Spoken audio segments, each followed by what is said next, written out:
Hey guys, Tim here, Big Dog Forge. So I'm going to do a little quickie video, kind of spur of the moment thing. I was at the junkyard the other day and I found something that looked kind of interesting to me, and I thought it might work out. So what I did is they have bends and bends and bends of this old welding rod, and I picked this up. It's like 10 pounds and it's stainless steel welding rod, and from what I can tell it's E316L welding rod for stainless steel. It's used for welding up like wrought iron, cast iron, and stainless steel is stainless steel, from what I can tell. So I'm sure one of you guys out there has more information on that, but I thought I would look up on the internet and find out what, you know, the carbon content and that kind of stuff is. And from what I found, it's surprisingly close to 15 and 20. So I decided that I was going to strip some of the flux off and see if I could do a little Damascus thing with it. I have not seen anybody do that with welding rod before. So I'm going to combine it with some cable. And what I'm after is a sort of a flower pattern. I was talking to Philip Taylor online, and he was talking about a flower pattern, doing it in a little different way. And I thought this would be a quick, easy thing to do. So we're going to give it a shot. What's the worst that can happen? We start over. Take a look at this, guys. By the way, what we're going to do is I've been getting a lot of photos and a lot of mail from subscribers. So what we're going to do is I'm going to show you a few photos of some stuff that I got, really cool stuff, and we're going to open some mail, and then we'll get right into the video. All right, thanks guys. Talk to you later. Bye. Okay guys, this knife is by Shane Moldovan. He sent me these photos, and this knife is made from a 5160. It's got black micarta spacers and brass spacers to accent the African bloodwood. He makes all of this by hand. He doesn't use any machinery. It's an outstanding job. And he's got his own Mosaic pins that he makes by hand in there. Alright, this next set of photos is from Paul. I can't pronounce his username, but he made a wood chisel for his father, and he made it out of 52-100, about 7/16 diameter. And the wood from the handle he pulled out of his firewood scrap pile, and he used a piece of copper pipe you saw in the first photo as the ferrule on this thing. It's a little over 9 inches long, with a 6-inch handle, about a 3.5-inch chisel. So this is something I'd like to do more of, share photos. So if you have any you'd like to share on the channel, send them in. Thanks guys. We got mail. The first one is from Elma, New York, and I tried to find some reference to it, but somebody had emailed me a while ago or messaged me about some metal, and I don't remember and I can't find the message. So let's see what we can find in this box if I don't cut myself.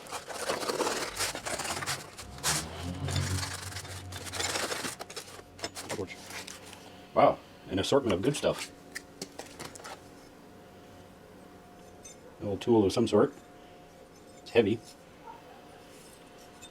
Could be wrought iron. Don't know. Definitely wrought iron. Railroad spikes. Never have enough railroad spikes. Railroad spikes.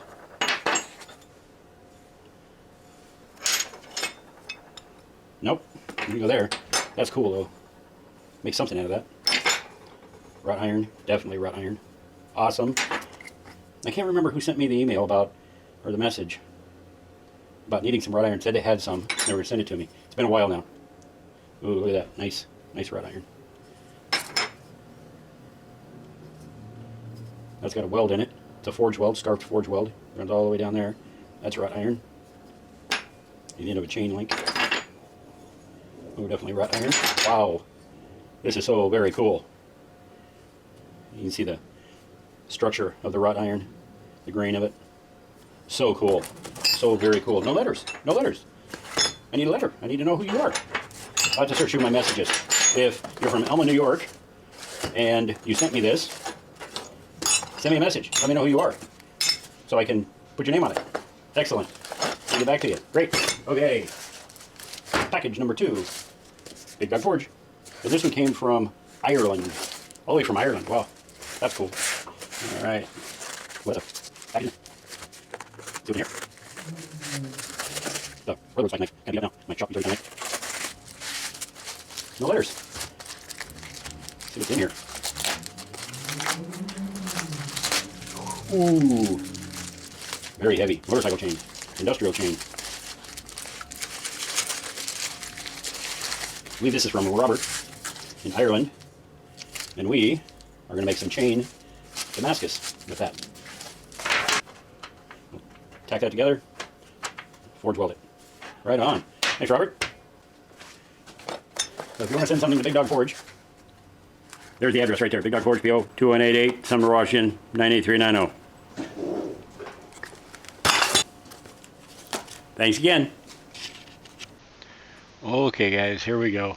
What we're going to do is take this piece of 1/2 inch cable. It's just about 2 feet long, and we're going to cut it into 4-inch sections. And that'll give us 6 sections total.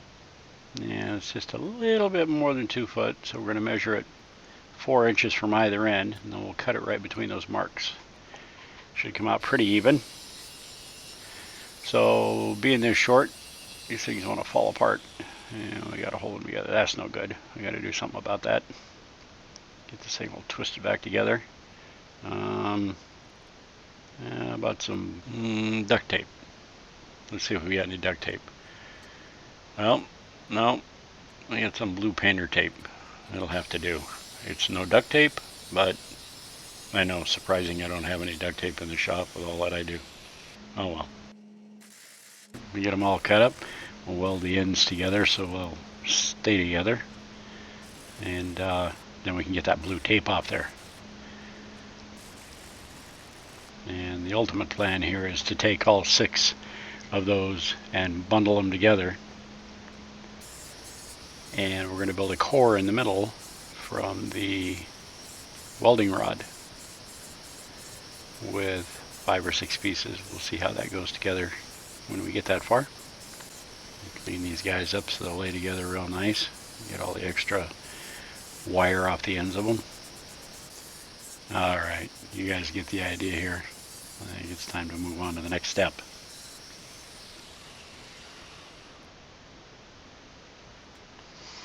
Alright, we got 6 pieces there.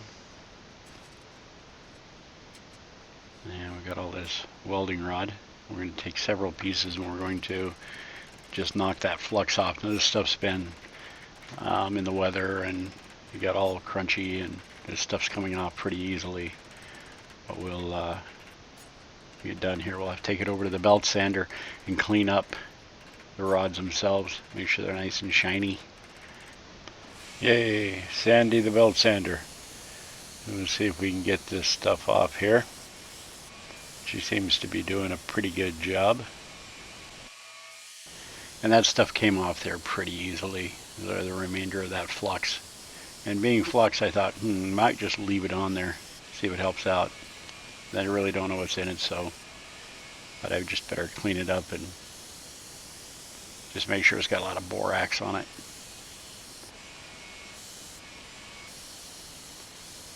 All right.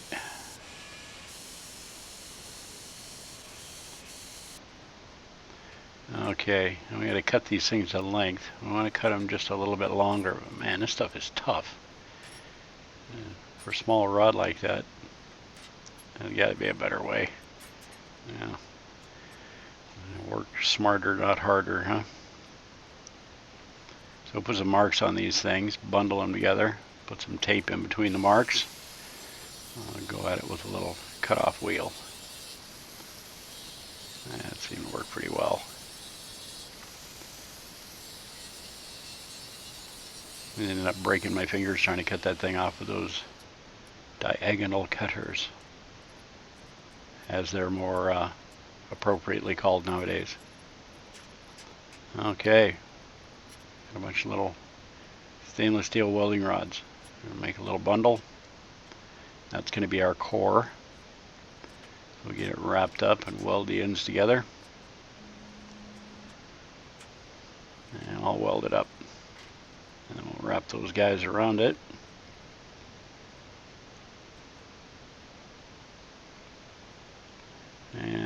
to have to figure out a way to hold this thing together. There we go, hose clamp. Alright, so we'll clamp one end at a time. And we'll tack all these things together. And give them a good weld. Make sure none of those strands pop apart. And we'll slide that hose clamp to the other end, do the same thing.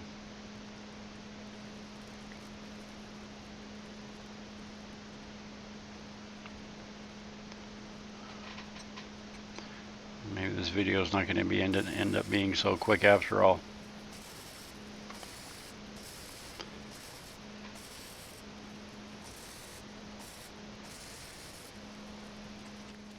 All right. Finish this up, come on. Anyway, we're going to get this hose clamp off here and we're going to let it cool down a little bit. And cool that bundle off so we can handle it. And we're going to take that hose clamp and we're going to put it right back around the middle of the thing. And those spaces between the cables we're going to fill up with that stainless welding rod. And we'll get those guys tacked into place. That's why we cut those a little bit long, so they'd hang over the end just a little bit. So we'll get these rods tacked in here on either end, and we'll be able to clean up the end of this thing and weld a handle to it. And just get rid of the lumps and bumps so we have a semi-flat surface to set it on.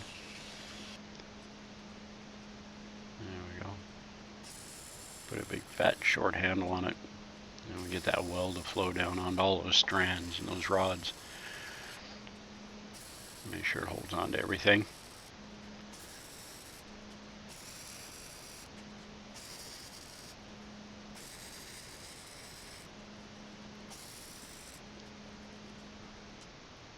Alrighty. Get that hose clamp back off there, we should be good to go.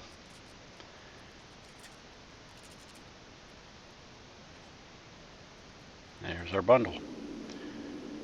And what we're going to do is get this thing in here and we'll flux it up good, get it up to welding temperature, and we'll use the squaring jig on the press. There we go. And for our initial weld, get it nice and square. Get those guys out of there. And over the power hammer to do our second weld and our third weld. And once we get to that point, we can get it back over to the press with some different tooling in there. And we'll squish this thing down into a manageable size. And we're going to make it square. We're going to go for about a 3/4 inch square on this thing. And going from round to square and compressing those stainless steel rods on the inside should give us our little flower pattern that I'm after. And it should have some lighter spots around the edge from the stainless steel on the outside, and nothing looked like it's coming loose or delaminating. I think that stainless rod is going to weld up just fine. It sort of makes me wonder what would have happened if I had left some of that flux on the rod that I sanded off on the belt sander. And we'll give that a try next time just to see what happens. Alright. We cut the end of this thing off. We're going to get it into the ferric chloride and see what this pattern ends up looking like.